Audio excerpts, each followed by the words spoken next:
आप सभी का स्वागत है प्रतिभा क्लासेस में। आज हम पढ़ेंगे BA first semester Sukhadia university में लगी हुई पुस्तक हमारी प्राचीन एवं मध्यकालीन काव्य के काव्य पाठ विद्यापति पदावली से। विद्यापति पदावली पहले हम जीवन परिचय पढ़ेंगे विद्यापति जी का, उसके बाद इसके पदों की व्याख्या करेंगे। जीवन परिचय में मैंने उन सभी महत्वपूर्ण तथ्यों को यहाँ रखने की कोशिश की है जो कि एग्जाम की दृष्टि से उपयोगी हैं। विद्यापति जी का जन्म मधुबनी बिहार के विप्सी गांव में हुआ था। ये भी पूछा जाता है उनका जन्म कहाँ हुआ था, तो मधुबनी बिहार के विप्सी गांव में हुआ था। इनका जन्म 14वीं से 15वीं शताब्दी के मध्य माना जाता है। कुछ विद्वानों के अनुसार इनका जन्म काल 1350 ईस्वी से 1450 ईस्वी के मध्य भी स्वीकार किया गया है। इनके पितामह जयदत्त संत थे, वे योगेश्वर नाम से विख्यात थे। इनके गुरु का नाम हरिमिश्र था। ये महत्वपूर्ण प्रश्न है, इनके गुरु का नाम पूछा गया है, क्या था? हरिमिश्र था। इनकी पत्नी का नाम चंदा देवी था। ये तिरहुत के राजा शिव सिंह और कीर्ति सिंह के दरबारी कवि थे। अति महत्वपूर्ण है, विद्यापति किनके दरबारी कवि माने जाते हैं? तो ये तिरहुत के राजा शिव सिंह और कीर्ति सिंह के दरबारी कवि माने जाते हैं। राजा शिव सिंह ने विद्यापति को विप्सी गांव दान में दिया था। राजा शिव सिंह ने विद्यापति को अभिनव जयदेव की उपाधि से विभूषित किया। महत्वपूर्ण प्रश्न है बच्चों कि किस कवि को अभिनव जयदेव भी कहा जाता है? तो विद्यापति को अभिनव जयदेव के नाम से भी जाना जाता है। और ये नाम किसने दिया उन्हें? तो राजा शिव सिंह ने उन्हें इस उपाधि से विभूषित किया था। अब उनकी जो रचना है, उन्होंने 3 महत्वपूर्ण रचनाओं का संकलन किया है, जैसे कि विद्यापति पदावली, कीर्तिलता और कीर्ति पताका। अब उनकी रचना कीर्तिलता से भी कुछ महत्वपूर्ण तथ्य यहाँ हमने रखे हैं। हरप्रसाद शास्त्री ने नेपाल की राजकीय पुस्तकालय से कीर्तिलता की खोज की। कहाँ से की है? तो नेपाल के राजकीय पुस्तकालय से। आचार्य शुक्ल ने कीर्तिलता की भाषा को पूर्वी अपभ्रंश या टकसाली अपभ्रंश की संज्ञा दी है। ये यूजीसी नेट और असिस्टेंट प्रोफेसर की जो परीक्षाएं हैं उनमें इस प्रकार से प्रश्न पूछे जाते हैं। उन प्रश्नों को हमने यहाँ समाहित किया है। कीर्तिलता विद्यापति की ऐतिहासिक रचना है, जिसके प्रिय कवि जयदेव और प्रिय ग्रंथ जयदेव का गीत गोविंद था। उसी के आधार पर इन्होंने कीर्तिलता की रचना की है। डॉक्टर हजारी प्रसाद द्विवेदी ने कीर्तिलता को भृंग भंगी संवाद माना है।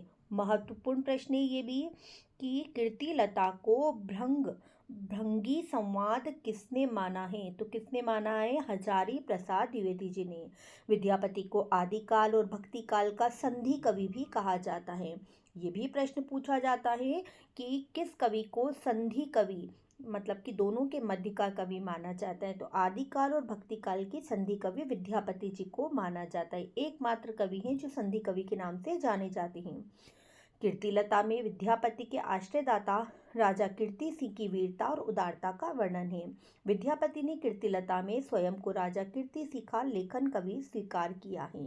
डॉक्टर बच्चन सिंह के अनुसार विद्यापति को भक्त कवि कहना उतना ही उचित है जितना खजुराहो के मंदिर को आध्यात्मिक कहना।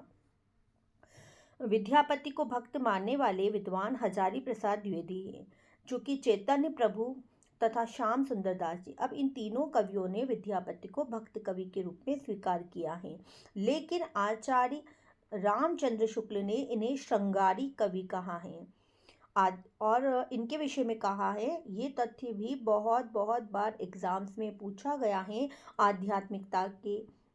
आध्यात्मिक रंग के चश्मे आजकल बहुत सस्ते हो गए हैं। ये पूछा जाता है कथन किसके विषय में है? तो किसके विषय में बच्चों? ये जो कथन है विद्यापति जी के विषय में कहा जाता है। अयोध्या से उपाध्याय हरिओद ने उनके काव्य की प्रशंसा करते हुए गीत गोविंद के रचनाकार जयदेव की मधुर पदावली पढ़कर बताया है कि इनके काव्य गीत गोविंद के समीप या उनकी ही समानता रखने वाले लगते हैं। डॉक्टर श्याम सुंदर दास के अनुसार हिंदी के वैष्णव साहित्य के प्रथम कवि विद्यापति माने जाते हैं। इस प्रकार से अलग अलग लेखकों ने इनके विषय में अपने अलग अलग मत प्रस्तुत किए। जो महत्वपूर्ण था उसको मैंने रीड करके आप लोगों को बताया है। अब कीर्ति पताका के विषय में कुछ 2-3 महत्वपूर्ण तथ्यों को जान लेते हैं। इसमें कवि विद्यापति ने बड़ी ही चतुरता से महाराज शिवसी का यशो वर्णन किया है। किसका किया है? तो यहाँ ऊपर जो कीर्ति लता थी उसमें कीर्ति के विषय में या शिवसी के विषय में कहा है। इस ग्रंथ की रचना दोहा छंद में की गई है। कीर्ति पताका की ग्रंथ की खंडित प्रति ही उपलब्ध हुई है। कीर्ति पताका ग्रंथ में 30वें पृष्ठ के अंत में शिवसी के युद्ध का पराक्रम का वर्णन भी यहाँ किया गया है। इस प्रकार से यहाँ पर महत्वपूर्ण तथ्यों को मैंने आप लोगों से साझा किया। अब इनकी प्रमुख रचनाएं कौन कौन सी है? तो इनकी रचनाएं कीर्तिलता, कीर्ति पताका, गया, पतलंग, गंगा वाक्यावली, दान वाक्यावली, दुर्गा भक्ति तरंगिणी, पुरुष परीक्षा पदावली, भू परिक्रमा और विभव सागर। इस प्रकार से लेकिन तीनों ही महत्वपूर्ण मानी जाती, कीर्तिलता, कीर्ति पताका और पतलंग गंगावली। इन्हीं 3 महत्वपूर्ण रचनाओं को आप लोगों को याद रखना है। अब इनकी जो रचना है विद्यापति पदावली, उस पदावली से कुछ पद जो है हमारे बीए फर्स्ट ईयर में जुड़े हुए हैं और इन्हीं पदों की व्याख्या को आज हम आप लोगों से करने जा रहे हैं।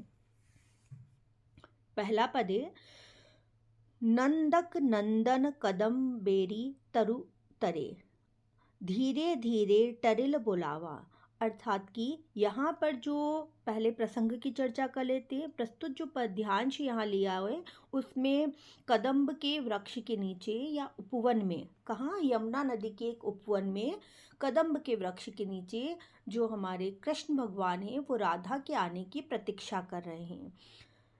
पहली पंक्ति है नंदक नंदन कदम बेरी तरु तरे, धीरे धीरे टरिल बुलावा। अब यहाँ राधा जी की जो सखी है उनसे कहती है, हे राधे, नंद के पुत्र नंदक अर्थात श्री कृष्ण कदम्ब के पेड़ के नीचे बैठकर तुम्हारी प्रतीक्षा कर रहे हैं। टरिल बुलावा का अर्थ है, या टरिल से लिया गया है बच्चों बांसुरी बजाना। टरिल को यहाँ बांसुरी के रूप में बताया है कि वे धीरे धीरे बैठकर तुम्हारी प्रतीक्षा में बांसुरी बजा रहे हैं। समय संकेत निकेतन बैसल बेरी बेरी बोली पठावा। और बार बार क्या कर रहे हैं? वो बांसुरी बजाकर तुम्हारे आने की जो तुमने समय दिया था, समय संकेत, तुमने जो एक निश्चित समय उन्हें दिया था उस अवधि में विकल होकर, बड़े ही विकलता से तुम्हारा इंतजार कर रहे हैं। सामरी तोरा लागी अनूखने बिकल मुरारी। और वे क्या कर रहे हैं? वो बार बार विकल भाव से, बहुत ही व्याकुलता से तुम्हारे आने की प्रतीक्षा में मुरली को बजा रहे हैं। जमुनाक तीर उपवन उद्वेगल, फिर ततही निहारी। और वे कहाँ बैठे हैं? वे यमुना नदी के तट पर स्थित वन में उद्विग्न भाव से, उद्वेगल का अर्थ यहाँ लिया है उद्विग्न भाव से, उस दिशा में फिरी ततही निहारी, उस दिशा की ओर बार बार मुड़कर देख रहे हैं जहाँ से तुम्हारे आने की संभावना उन्हें लगती है। गोरस बी के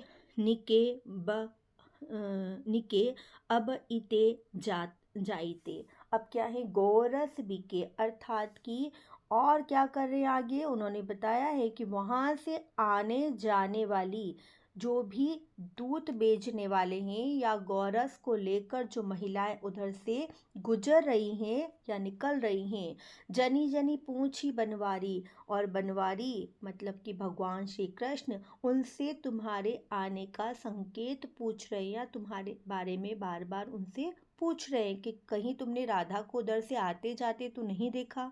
इस प्रकार के प्रश्न उनके मन में हैं। तो हे मतिमान सुमति मधुसूदन, वचन सुनह किछु मोरा। और आगे वो कहती है तुम दोनों ही समझदार हो। मतिमान का अर्थ है कि तुम दोनों ही, सुमति मधुसूदन, तोहे मतिमान सुमति, तुम्हें बुद्धिमान मानते हैं कौन? भगवान श्री कृष्ण। अर्थात कि तुम दोनों ही समझदार हो और बुद्धि से संपन्न हो, अतः तुम्हें समझदारी से एक दूसरे के मन की बात को जान लेना चाहिए। वचन सुनह किछु मोरा, और तुम मेरी इस बात को या छोटी सी बात तुम सुन लो। भनई विद्यापति सुन बर जोवती, वंदह नंद किशोर। भनई विद्यापति, और यहाँ विद्यापति कवि कहते हैं कि सुन बर जोवती वंदह नंद किशोर, नव युवतियों या नव यौवन से संपन्न सुंदरियों में सर्वश्रेष्ठ हे राधे, मेरी तुम इतनी सी बात मान लो कि तुम श्री कृष्ण की इस वंदना को स्वीकार करते हुए उनकी प्रतीक्षा को खत्म करो या उनके समीप चले जाओ। इस प्रकार से यहाँ पर संकेत जो व्याख्या है वो बताई गई है। अब ये जो हमारा पैराग्राफ था, इसमें कौन सा भाव विद्यमान है? तो इसमें हम कह सकते हैं माधुर्य गुण, क्योंकि इसको पढ़ने पर हमें मधुरता का भाव जान पड़ता है। और इसमें कौन सा रस समाहित हो सकता है? तो इसमें श्रृंगार रस परक माधुर्य गुण से परिपूर्ण व्याख्या बताई गई है। अब नेक्स्ट जो हमारा अगला है, आज हम लगभग 2 पदों की व्याख्या कर पाएंगे। इसके बाद जो भी पद रहेंगे वो नेक्स्ट वीडियो में आपको मिलेंगे। पहला सेकंड पद है हमारा विरह व्याकुल बकुल तरुतर पेखल नंद कुमार से। अब क्या है? विरह में व्याकुल, वापस वही संवाद है, प्रसंग वही रहेगा कि वो सखी जो है राधा से श्री कृष्ण के वियोग की या उनकी प्रतीक्षा की जो बात है वो बता रही हैं कि किस प्रकार से तुम्हारे विरह में श्री कृष्ण व्याकुल हो रहे हैं। जो सखी है वो राधा से कहती है कि विरह व्याकुल बकुल तरु तरे पेखल नंद कुमार से, मैंने वृक्ष के नीचे श्री कृष्ण को बैठे हुए देखा है और हे सखी वे तुम्हारे विरह में बहुत ही व्याकुल दिखाई दे रहे हैं। अब वे कैसे? नील नीरज नयन संयम सखी ढरई नीर अपार रे। वे कैसे हैं? नील नीरज, नीरज का अर्थ होता है कमल, वे नीले कमल के समान नेत्रों वाले हैं। संयम सखी, और तुम्हारे प्रेम का जो संयम है वो अपने हृदय में रखे हुए हैं। ढरई नीर अपार रे, लेकिन अब उनका धीरे धीरे संयम खत्म हो रहा है और उनके नेत्रों से क्या हो रही है? अश्रु की धारा। नीर, नीर का अर्थ होता है जल, जल की धारा बह रही है, अर्थात कि तुम्हारे आने के इंतजार में उनके नेत्रों से अपार मतलब कि बहुत ज़्यादा अश्रु की धारा बह रही है। पेखी मलयज पंख मृगमद ताम रस घनसार रे, और आगे क्या है? पेखी मलयज पंख, वे चंदन के लेप कैसे दिखते हैं श्री कृष्ण? जैसे कि उनके पूरे शरीर पर चंदन का लेप किया गया हो। मृगमद अर्थात कि कस्तूरी मृग के समान सुगंधित। ताम रस घनसार रे, कमल और कपूर को देखकर या उनकी जो समानता है, ऐसे सुगंधित शरीर वाले या ऐसे सुगंधित व्यक्तित्व वाले कौन है? भगवान श्री कृष्ण हैं, जो तुम्हारे आने की प्रतीक्षा कर रहे हैं। निज पानी पल्लव मूंदी लोचन धरनी पड़ असंभार रे, और अब क्या कर रहे हैं? जब तुम वहाँ नहीं पहुँच रही हो तो निज पानी पल्लव मूंदे, और अब वे अपनी आँखों को, उनकी विरह व्यथा इतनी अधिक बढ़ गई है कि अपनी आँखों को मूंद कर वे धरनी पड़ असंभार रहे, और उन्हें वहाँ संभालने वाला भी कोई नहीं, और वे कैसे हो गए? धरती पर गिर पड़े हैं। उनकी हालत कह सकते हैं, उनकी जो हालत है वो बहुत अधिक खराब हो चुकी है तुम्हारे वियोग में। बहई मंद सुगंध शीतल मंद माल्या समीर रे, और अब आगे बताया है जब मंद सुगंध शीतल मलय वायु से बहती है तो ऐसा प्रतीत होता है कि मंद माल्या समीर रे, समीर का अर्थ है हवा, बहुत ही मलय यानी सुगंधित वायु वहाँ पर बह रही हैं, हवा चल रही हैं, लेकिन अब क्या हो रहा है, जनि प्रलय कालक प्रबल पावक दहक सुन शरीर रे। लेकिन ऐसे सुगंधित पवन में भी, जो पवन तुम्हारी याद को और अधिक बढ़ा रही हैं, ऐसे सुगंधित पवन में भी क्या हो रहा है, श्री कृष्ण का शरीर प्रचंड विरह की अग्नि से जल रहा है। अधिक बेपत टूटी पड़ खीती मस न मुक्ता माल रे। और उन्होंने कहा अत्यधिक कंपनता के कारण उन्होंने जो गले में माला पहनी है वह भी क्या हो चुकी है, मतलब कि उन्हें कोई सुध बुध ही नहीं है अपने शरीर की, अपने आसपास की। और तुम्हारे वियोग में जैसे उन्होंने अपनी गले की हार को या माला को छुआ, और वैसे ही उसके जो मोती है मुक्ता माल रे मस न मुक्ता माल रे, और वे अपनी माला को संभाल भी नहीं पाए और उसके मोती क्या हो गए, बिखर पड़े। अब यहाँ पर विद्यापति जी ने बहुत ही सुंदर तरीके से राधा और कृष्ण के मिलन तथा उनके विरह की व्याख्या को बताया है। निश्चित रूप से आप लोगों को ये दो जो पद मैंने पढ़ाए हैं वो समझ में आए होंगे। यदि आपको वीडियो अच्छा लग रहा है तो आप क्या करेंगे, इसे अधिक से अधिक शेयर करेंगे। कमेंट बॉक्स में जाकर अपने कमेंट से बता सकते हैं कि आपको वीडियो कैसा लग रहा है। तीसरा, चौथा और पांचवा ये जो पद है इनकी व्याख्या को लेकर हम नेक्स्ट वीडियो में मिलेंगे। आज के लिए इतना ही, धन्यवाद।